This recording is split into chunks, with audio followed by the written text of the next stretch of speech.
ఈ మధ్య నేను ఒక ఇంటర్వ్యూలో అదే చెప్పాను, ఇండైరెక్ట్గా చెప్పింది అదే, కానీ నెటిజన్లకి కొంచెం అర్థం కాక నన్ను అందరూ చాలా నెగిటివ్గా అనుకున్నారు. బేసిక్గా నేను స్పోర్ట్స్మెన్స్ గ్రౌండ్లో ఎలా ఉంటారు, చీర కట్టుకుని పరిగెట్టలేం కదా. సో బేసిక్గా నేను నేషనల్ అథ్లీట్ని. నాది 400 మీటర్స్, 800 మీటర్స్ అండ్ 6 కిలోమీటర్స్ ఆమె ఈవెంట్స్ యాక్చువల్లీ. అప్పుడు షార్టే వేసుకుంటాం, స్లీవ్లెస్సే వేసుకోవాలి. ఒక స్టేజ్లో ఆ షార్ట్ స్లీవ్లెస్ కూడా ఒంటి మీద ఉంచుకోవడానికి కూడా భారంగా ఉంటుంది. లాస్ట్ 50 మీటర్స్ ఉండగా అంతగా చెమట, అంతగా శ్రమ ఉంటుంది రన్నింగ్లో. ఇదేమి గ్రూప్గా స్పోర్ట్స్ అంటే గేమ్స్ కాదు కదా, క్రికెట్ 10 మంది కలిపి ఆడేది. ఇవి అన్ని ఇండివిజువల్ ఈవెంట్స్, ఎవరికి వాళ్ళుగా ఒక్కరే గ్రౌండ్లోకి వెళ్ళి ఒక్కళ్ళే సాధించాల్సిన ఈవెంట్స్ ఇవన్నీ. సో వాళ్ళు ఎవరో అన్నారు స్లీవ్లెస్ వేసుకున్న వాళ్ళ రేపులు జరుగుతున్నాయని. నేను అన్నది అది కాదు. అసలు పద్ధతిగా ఉండి చీర కట్టుకొని ఎంతో గౌరవంగా ఉన్న లేడీస్ని చాలా తప్పుగా చూస్తారు బయట. వాళ్ళు చూసే దృష్టికోణం ఒక రకంగా ఉంటుంది. అలాంటప్పుడు ఆ లేడీ డ్రెస్సే మనం అగౌరవంగా చూసే విధంగా వేసుకుంటే అది మనకే కదా హామ్ అన్న పాయింట్లో చెప్తే ఎవరూ సరిగా అర్థం చేసుకోలేదు. నాకు అది కొంచెం బాధ అనిపించింది. ఏంటంటే ఇప్పుడు ఇలా ఉన్నాను, మీరు ఇలా ఉన్నారు, మనల్ని కూడా తప్పుగా చూసే దృష్టికోణం ఉంటుంది, చీరలోని కూడా వల్గర్గా చూసే జనాలు ఉన్నారు. అలాంటప్పుడు మనం ఎలా ఉండాలనేది నా ఉద్దేశం. మనకి మనం కావాల్సినట్టుగా ఉండాలి. మనకి ఎలా ఉంటే కంఫర్టబుల్గా ఉంటుందో అలా ఉండాలి. మనకి మనం సమాధానం చెప్పుకోవాలి కదా. ఇప్పుడు మీరు బట్టల గురించి అంటే మరి పసిపిల్లలవి, చిన్నపిల్లలవి, చిట్టి చిట్టి పాపాయిలవి కూడా రేపులు అవుతున్నాయి కదా. పసిబిడ్డని ఎత్తుకుని ముద్దాడాల్సిన పిల్లల్ని కూడా రేపు చేస్తున్నారు. అది ఏం బట్టలు వేసుకుని వీడిని ప్రవోక్ చేసి ఉంటుంది. అసలు అవి మొట్టి పిచ్చి మాటలు. వస్త్రధారణతోటి అన్న మాట అనకూడదు. కాకపోతే ఏంటంటే మనం కాపీ చేయటం మన పద్ధతి. హిందీ వాళ్ళు ఇంగ్లీష్ వాళ్ళని కాపీ చేశారు, మనం హిందీ వాళ్ళని కాపీ చేస్తున్నాం.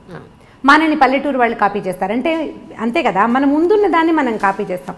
మన ముందున్న ఒరవడి సరైంది కాకపోతే ఆటోమేటిక్గా కాపీ అవుతుంది. కూల్ షోల్డర్స్, కూల్ ఏవో రకరకాల బట్టలు ఉన్నాయి. దానివల్ల మనం సాధిస్తున్నది ఏంటంటే అవధూత లక్షణాలను సాధిస్తున్నాం. దేహాభిమానం లేదనమాట మనకి. శరీరాభిమానం, అవధూతలకు దేహాభిమానం ఉండదు, వాళ్ళు ఎలాగైనా ఉంటారు. ఇప్పుడు మన వాళ్ళ పరిస్థితి కూడా అలాగే ఉంది. ఇప్పుడు బట్టలు చక్కగా వేసుకుంటే ప్రెజెన్స్ బాగుంటుంది అంతే. అవతల వాళ్ళ దృష్టి ఎలా ఉంటుంది, నీ శరీర భాగాల మీద అవతల వాళ్ళ దృష్టి పడుతుంటే నీకు చీదరగా ఉండట్లేదంటే నీకేమీ లేదు, శరీరాభిమానం లేదు అంతే. అది ఎవరి వాళ్ళ ఇండివిజువల్ థింగే కానీ రెండోది కాదు కదా. దానివల్ల ఇవేమైనా జరుగుతున్నాయి అన్నమాట పిచ్చి మాట అండి. అది డ్రెస్ వల్లని కాదు, డెఫినెట్గా కాదు. నా ఉద్దేశం కూడా అది కాదు. కాకపోతే అమ్మాయికి గౌరవం ఏ విధంగా వస్తుంది. ఇప్పుడు ఒక మనిషిని మనం రోడ్డు మీద చూసాము, ఫస్ట్ కనపడేది అమ్మాయి మొహం, అమ్మాయి టాప్ బాటం, బట్టలు, ఇదే మనకు కనిపించేది. ఆ తర్వాత మాట్లాడితే ఆ భాష, దాన్ని బట్టే ఆ అమ్మాయి మీదైనా అబ్బాయి మీదైనా గౌరవం ఉండేది. అయితే ఈ చూసే విధానంలో బయట జనాలు, మనకు సంబంధం లేని జనాలు, ఇప్పుడు నేనే ఉన్నాను, ఎవరో విధానం అనడం అనవసరం. ఇంత షార్ట్ లెంత్ వేసుకొని అప్పర్ బాడీ అంతా బయట కనిపించేలా వేసుకుంటే నన్ను గౌరవంగా చూడాలని అనుకోవడం నేను కరెక్టా? అదే చూస్తారా? అలా కాదు. ఇప్పుడు మన బట్టల వల్ల బట్టలతోటే ఏవి రావు, కానీ బట్టలతోటే కొంత వస్తుంది. ఎగ్జాక్ట్లీ అదే నేను చెప్పింది. అంతే, అనవసరంగా మన మీద 10 మంది చెడు చూపు పడకుండా చూసుకుంటే అమ్మాయిలు చాలా అంటున్నాను, అంతకు మించి ఏం లేదు. ఇక దీనికి చాలా ఎన్లార్జ్ చేసి స్లీవ్లెస్ వేసుకుంటేనే అంటే స్లీవ్లెస్లు ఎందుకు వేసుకోవద్దంటారు? డెఫినెట్గా అందరికీ, అమ్మాయిగా పుట్టిన వాళ్ళందరికీ అన్ని రకాల బట్టలు వేసుకోవాలని ఉంటుంది. డెఫినెట్గా గుడికి వెళ్ళేటప్పుడు ఒక రకంగా తయారవుతాం, పార్టీకి వెళ్తే ఒక రకంగా తయారవుతాం, స్పోర్ట్స్కి వెళ్ళే వాళ్ళు ఇంకొక రకంగా తయారవుతారు. అందరూ ఒకలానే ఉండాలంటే నేను జడేసుకుని స్పోర్ట్స్ పరిగెట్టలేం కదా. డెఫినెట్గా గట్టిగా ముడి వేసాం, నేను చిన్నగానే చేసేసి నేను రన్ చేయగలుగుతాను డెఫినెట్గా. అలాగా ఎక్కడ ఎలా ఉండాలో రోమన్కి వెళ్ళినప్పుడు రోమన్లానే ఉండాలని చెప్తూ ఉంటారు. సో అలా ఉండాలి తప్ప, సో డెఫినెట్గా ఇప్పుడు పబ్లిక్కి ఖచ్చితంగా కొంతమంది అక్కడ దాని ప్రొఫెషన్ ఉన్నవాళ్ళు ఉన్నారు, అక్కడికి వెళ్ళి చీరలు కట్టుకోమని మనము చెప్పాం. అదే. సో అలాగా అందరికీ చెప్పేది ఏంటంటే ఎక్కడ ఎలా ఉండాలో అక్కడ ఉంటే బాగుంటుంది. ఇప్పుడు రోడ్డు మీద వెళ్ళేటప్పుడు కాస్త 10 మంది మనల్ని చెడుగా చూడకుండా ఉండే బట్టలు వేసుకుంటే చాలన్నది నా ఉద్దేశం, అంతకు మించి ఏం లేదు. ఇంకొకటి, ఇంతకీ సండే రోజు మీరు షాపింగ్కి వెళ్ళట్లేదు చెప్పండి, విండో షాపింగ్కి? సండే రోజు విండో షాపింగ్కి నెక్స్ట్ గెలేరియో మాల్ వెళ్ళాను. నేను వెళ్ళారా? మొత్తానికి వెళ్ళారు? నేను వెళ్తూనే ఉంటాను. ఓకే. ఎవరితోటైనా వెళ్ళినా నేను పెద్దగా నాకు చాలా అవసరమైన వస్తువులు తప్పిస్తే కొను నేను. నేను కూడా అంతే. అయితే నేను బాగా చీరలు పట్టుకుని షాప్కి వెళ్తుండగా ఒక ఆవిడ నన్ను చూశారు, నాకు మొన్న వాట్సాప్లో కూడా పెట్టారు, మీరు బోల్డ్ చీరలు కొనుక్కున్నారు అని. ఇప్పుడు కొత్త ప్రశ్నలు వస్తున్నాయి, మీరు చాలా చీరలు ఎలా కట్టేసుకుంటున్నారు అని.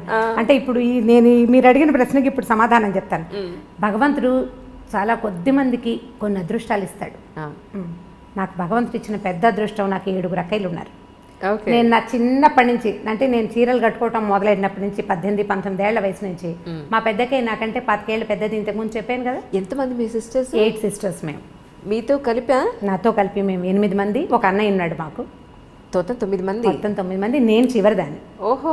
నేను సంగీతం క్లాస్కి మా పెద్దక్కయ్య కొత్త చీరలు కట్టుకెళ్ళటం ఎన్నిసార్లు చేశాను. మా అమ్మవి పెద్దక్కవి మా నాన్నగారు అప్పటికే లేరు. మా మదర్ కొత్త చీరలు సాధారణంగా కట్టుకునేవారు కాదు. చీరలు ఎవరైనా ఆవిడ కొనుక్కున్నా ఎవరైనా పెట్టినా ఆ చీర నేను కట్టుకెళ్ళిపోయేదాన్ని. ఏదో ఒక బ్లౌజ్ వేసుకుని ఏదో ఒక చీర కట్టుకోవడం. మా ఎలా పెంచారండి 8 మంది ఆడపిల్లల్ని? ఒక్క ఆడపిల్లల్ని పెంచడమే అసలు చాలా కష్టంగా ఉంది ఈ రోజుల్లో. పాత రోజులు కదా, పాతకాలంలో ఇలా బోల్డెన్ మంది 7 అమ్మాయిలు 6 అమ్మాయిలు బోల్డెన్ మంది కనిపిస్తారు. నా ఏజ్ వాళ్ళు, నాకంటే పైన ఉన్న ఏజ్ వాళ్ళందరూ అలాగే ఉంటారు కదా. మాకేంటంటే మా అమ్మ నాన్న ఒక్కొక్కళ్ళే. మా తాతగారికి బాగా పిల్లలు, బాండ్ ఆఫ్ పిల్లలు ఆయన పాపం. ఆయన పుట్టలేదు.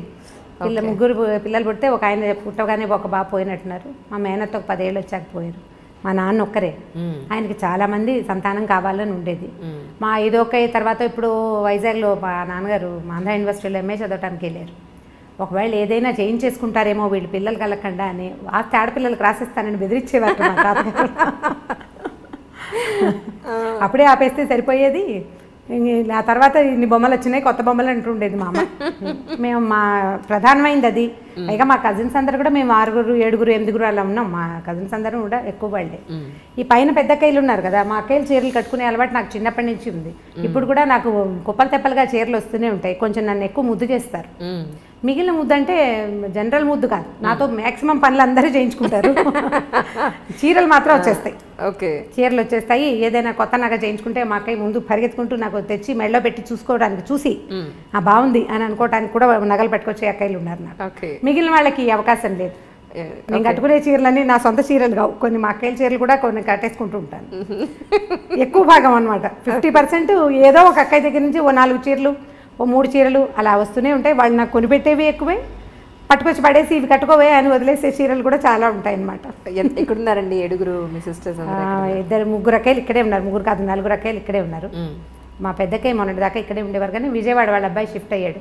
రెండో అక్కయ్య బందర్లో ఉంటుంది. మా ఆఖరక్కయ్య అహ్మదాబాద్లో సెటిల్ అయ్యారు వాళ్ళు. తను అక్కడ ఉంటుంది. వస్తే ఇక్కడ నా దగ్గరే స్టే చేస్తుంది. మీ బ్రదర్ అండి? బ్రదర్ మా ఊళ్ళోని చిట్టుకూడూరులో పొలాలు ఉన్నాయి మాకు. సొంత కాలేజీ ఒకటి ఉంది. సో కాలేజ్ చూసుకుంటాడు. సో ఇంకా తను అక్కడే ఉన్నాడు. మేము అక్కడికి వెళ్ళడానికి మాకు ఆసరా అదేనమాట, అన్నయ్య అక్కడే ఉండటం మా ఊళ్ళోనే. అవును. ఇంకోటండి, అసలు ఆస్పీషియస్ డే ఏదైనా వస్తే, ఇప్పుడు ఏమంటారు, గురు పౌర్ణిమ వస్తే సాయిబాబా గుళ్ళని కిటకిటలు అడిపోతూ ఉంటాయి. అసలు రోడ్ల మీద ఈ మూల నుంచి ఆ మూలకి మొత్తం లైన్లు కట్టేసి ఉంటారు వాళ్ళు.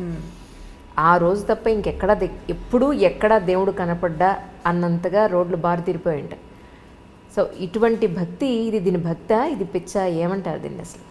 పర్వదినాల్లో అన్ని గుళ్ళు కిటకిటలాడుతూనే ఉంటాయి. అన్ని గుళ్ళు, ఇదేదేం లేదు, అన్ని. అవును, ఇదివరకు పర్వదినాల్లో కొన్ని కమ్యూనిటీస్ వాళ్ళే గుళ్ళోకి వెళ్ళటం అనేది ఉండేది. అంటే నేను అనుకుంటాను, నా ఉద్దేశం, ప్రవచనకర్తలు పెరిగేసరికి ఇదివరకు ఏంటంటే ఏదో హరికథని గుళ్ళో ఏదో ఒకళ్ళు చెప్పేవాళ్ళు. అప్పుడు కొద్దిమంది వినేవాళ్ళు, అందులో కొంతే గుర్తుపెట్టుకుని కొద్దిమందే చేసేవాళ్ళు. ఇప్పుడు ఏమైందంటే మనం ఏ దాని చేసినా పొద్దు నుంచి సాయంత్రం దాకా అన్ని రకాల టీవీలలో పెద్దవారు చాలామంది రకరకాల మాటలు చెప్తుంటారు. సో ఇలాంటప్పుడు ఇక్కడికి వెళ్ళాలి అనే మాట మనం పదే పదే వినటం వల్ల, ఇది చేస్తే ఈ ఫలితం దొరుకుతుంది అనేది బాగా ఎక్కువగా తెలుసుకోవటం వల్ల జనాలు ఎక్కువ గుళ్ళకి వెళ్తున్నారని అనిపిస్తుంది. నేను ఏ పర్వదినాన సాధారణంగా గుళ్ళోకి వెళ్ళను నేను. ఎందుకంటే ఇగో ఈ గోల భరించలేకే అనమాట. చాలామంది జనాలు ఉంటారు కదా, ఎందుకు వచ్చిందిలే ఇంత గోల్లో వెళ్తాము అని. ఇది ఇలా అవేర్నెస్ పెరగటం, మనం అవేర్నెస్ గురించి మాట్లాడుతుంటాం కదా, అవేర్నెస్ వేటివేట్లలో పెరిగింది, ఆరోగ్యాల పట్ల, తర్వాత ఏమో పొల్యూషన్ గురించి అవేర్నెస్ పెరిగింది, నీళ్లు పాలు వాడకం పట్ల ఫలానావి తినచ్చు తినకూడదు, ఇవన్నీ అవేర్నెస్లు పెరిగినాయి కదా. ఈ భక్తి అనే అవేర్నెస్ కూడా సోషల్ మీడియా వల్లే ప్రవర్ధమానంగా ఉంది.